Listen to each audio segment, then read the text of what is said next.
ओम नमस्कार। तो देखिए प्रारंभ करते हैं।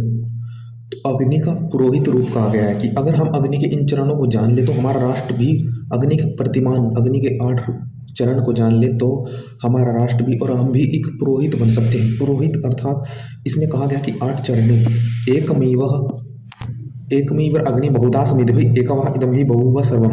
उसमें सब समान एक रास्ता पुरोहित देखते हैं। कहते हैं पुरोहितो राजन यक्षि देवानाः। अर्थात तू पुरोहित आदर्श बन।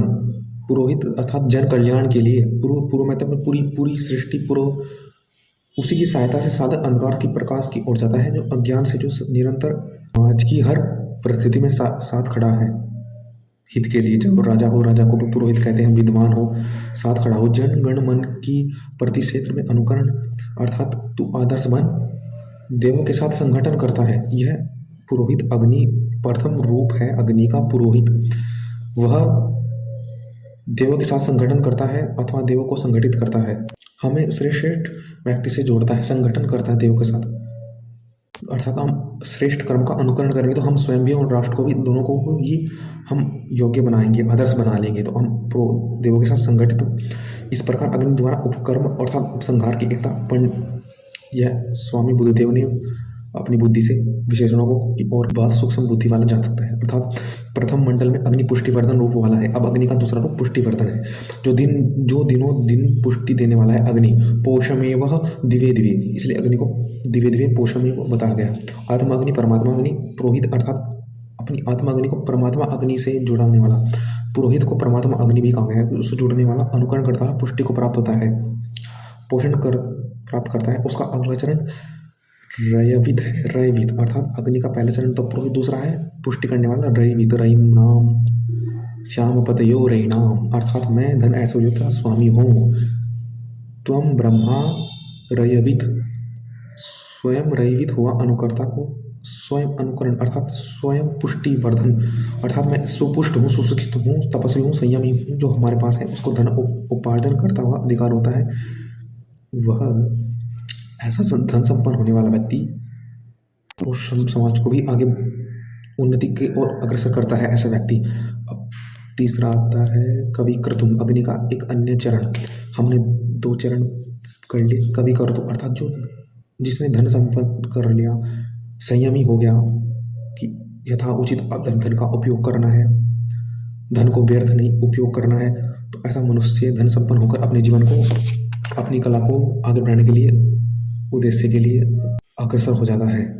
तो इसलिए उसको कहा गया कवि क्रतु। अग्नि का एक चरण, उस चरण को भी हमें पार करना है। ये सब चरण एक राष्ट्र बनाने के लिए एक उत्तरदायित्व है, यह महत्व है, उपयोगी है। यह राष्ट्र को एक करने के लिए और अपने आप को आदर्श बनाने के लिए और राष्ट्र को एक आदर्श स्थापित करने के लिए अन्य राज्यों के प्रति यह अग्नि के चरण महत्वपूर्ण है। कवि क्रतुम हमें अपनी कला में भी संपन्न होना है इस राष्ट्र को आगे बढ़ाने के लिए। अर्थात कहा गया है कि कभी भी अपनी वाणी को हम समाज के लिए वॉइस बने, हमारी वाणी समाज का आईना हो, प्रदर्शित करे, समाज के लिए कहने का माध्यम बने, वॉइस ऑफ इंडिया। तो वाणी आगे बढ़ाओ। वाजी विप्रह कवि सुदानु, अपनी वाणी को, समाज की वाणी को कवि कहता है अपने शब्दों से। तो हमें भी कवि क्रतुम होना चाहिए, समाज के लिए, हित के लिए कवि हो हम, उद्देश्य हो हमारा है कि हम हर समाज के सुख दुख के को अपनी शब्द से बयां कर सकें, अपनी वाणी से उसको वाणी बन सके समाज की। तो इतनी कला हमारे में उत्पन्न होनी चाहिए कि रात दिन हमें ऋतु, जैसे कि एक राजा है, कोई व्यक्ति है कि वो हर सिर्फ उसकी एक स्थान पर ही उसका जय जयकार हो, वह सब ऋतुओं में, सब वर्षों में। अयम ते योनि ऋतुयो जतो जातो अरोचता अर्थात उसकी रोचन, उसकी रुचि सूर्य संसार में है, वह हर ऋतुओं के अनुकूल चलता है। अर्थात वह यह नहीं कि असुर है, निकम्मा है, आलसी है, स्वयं के पेट भरने के लिए स्वयं कुछ ना करे, दूसरों से छीन लेवे, नहीं। वह स्वयं इतना होता है कि हर परिस्थिति में अनुकूल लगता है, हर ऋतुओं में अनुकूल चलता है, जिससे कि वह अन्य व्यक्ति पर बाधा न, अधिक बोझ न देता, वह स्वयं अपनी ओर से सहायक बन जाए। वही पुरोहित होता है, वही सहायक होता है कि न अन्य बोझ न बनता हुआ राष्ट्र पर सहायक हो जाए राष्ट्र के।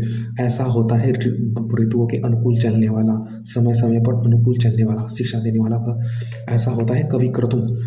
असर वह उसकी सिर्फ एक जगह स्थान नहीं, उसकी संसार जन्म स्थान पूरे समाज में उसकी पूछते हैं, व्यक्ति उसको जानते हैं। ऐश्वर्य का मान होता है कि वो सिर्फ जैसे कि कहते हैं कि माँ का कि माँ से के पेट से पैदा होने वाले को तो चंद घर वाले पूछते हैं, परंतु वह संसार उसको पूछता है, रुचि भाजन हो जाता है वह, क्योंकि वह अतिरिक्त बोझ न बन, वह समाज के लिए सहायक होता था। अब देखते हैं ये कवि कृतों अब आता है प्रचेता रूप, अग्नि का प्रचेता रूप, अर्थात हमने 4 चरण प्राप्त कर ली। अब अगला चरण है अग्नि का कि हम उसको दंड रूप भी जाने अग्नि का, कि हम काम क्रोध मोह लोभ में थोड़ा व्यक्ति फंस भी जाता है कि हमने स्वास्थ्य लाभ भी किया, द्वितीय में धनोपार्जन भी किया, तीसरे में रसधारा बही कवि कृत बनकर के, परंतु हम विचलित ना हो जाए। तो इसलिए हमें अधिक संयमित रहने के लिए कोप लोभ मोह से हम बचने के लिए हम यह रहे कि हाँ हमसे द्वेष दूर रहे। द्वेष ही हमें कुछ और अधिक करने के लिए, दूसरे व्यक्तियों से द्वेष और अधिक करने के लिए हमें मोह लोभ क्रोध में फंसाता है। इसलिए हम द्वेष से दूर रहे कि व्यक्ति दूसरा भी हम पर द्वेष करे, जिससे कि हम और अधिक दिखावा न कर पाए, अपने आप से और बढ़ती दिखावा न के कारण, दिखावे के कारण हम यह गलत मार्ग रहा न चुने। इसलिए अग्नि का पुरुषार्थिक परिश्रम कठिन रूप है, अग्नि का एक कठिन मार्ग है कि हमने जो प्राप्त किया वापस उसमें हम न उलझे, वापस उसमें हम व्यर्थ अधिक वाहवाही के कारण अधिक प्राप्त न करने की इच्छा जो है उसी में ही सहायक बने, उसको सरलता से उपयोग करें। अर्थात यह नहीं कि हम वाहवाही के कारण उस कठिनता के कारण जो हमारे पास है उसका यथावत उपयोग न कर पाए, हमारा अपना पूर्ण विकसित न कर पाए, विकास न कर पाए, लोभ मोह क्रोध वाहवाही के कारण अपना विकास न कर पाए। इसलिए उसको सरलता से कार्य को करें, कर्म को करें, जिससे कि हमारा पूर्णतः विकास हो। हम जो भी प्राप्त करें जिस भी स्तर पर हो उस पर विकास हो। विकास का यही है कि जो पाया है उसका उपयोग, उसको विकास करें, अपने अर्थ का सरलता से उपयोग करें। हमारे पास जो भी धन अर्जन अर्थ है, जो भी आवश्यक है उसको उपयोग करें सरलता से, सरल से सहायक। इसलिए हमें सैनिक गण की राह संभालता है, शस्त्र संचालन करता है।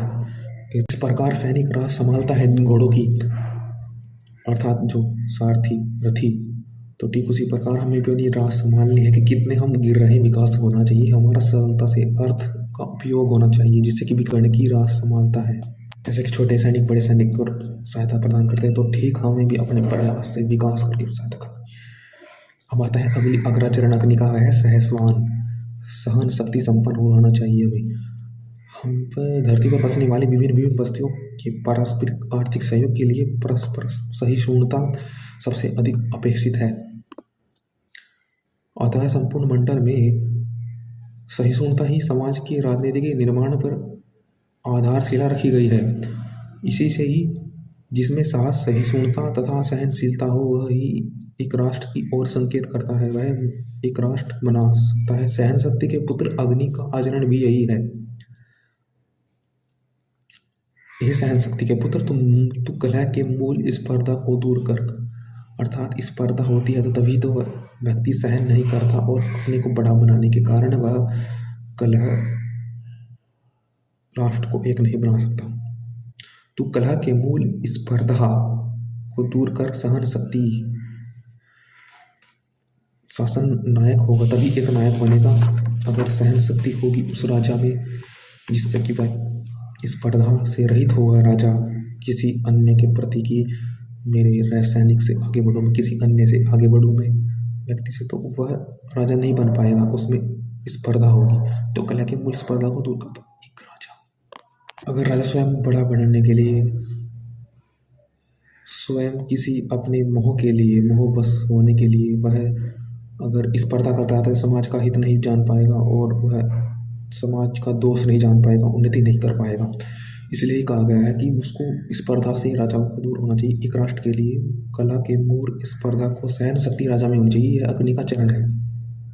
अग्नि के 6 मंडल में हो गए, हम 6 मंडलों की शिक्षा देती है। अब जो सातवां मंडल है वही सहन शक्ति की शिक्षा देता है। सहसु सनु शुनु सप्तम विशेषण से संबोधित किया है सहस्य। सप्तम मंडल के आरंभ होने में सहस्य विशेषण से प्रारंभ किया है। सतवा मंडल ऋग्वेद का सहस्य, सहन शक्ति सहस्य, वो वशिष्ठ होता है नेता को जो सहन करता है सबके हित के लिए। सहस्य सहस्य सदस्य ऋग्वेद में आता है स्पर्धो बाधस्व, स्पर्धा को बाधित करो। सुनो सह सह, सुना सह सह, एक दूसरे की परस्पर सुनने के लिए हमें जो आगे रहेगा सुनने के लिए दूसरे की सही सुनता वह एक नेता होगा। सुनने के लिए तत्पर रहेगा, सहयोग के लिए वह एक नेता होगा। राजा राष्ट्र के लिए एक वह आदर्श बनेगा। जिसका सहन करने का स्वभाव बन गया वह फिर दूसरों से द्वेषात्मक आक्रमणों को सहन कर लेता है। वह द्वेष में नहीं फंसता और हित करता है। वह स्वयं के लोभ के लिए गलत चयन नहीं करता, श्रेष्ठ सही से सही चयन करता है। जैसे कि ईश्वर भी, राजा ईश्वर का प्रतिनिधित्व होता है, अपने राज्य के लिए श्रेष्ठ करता है।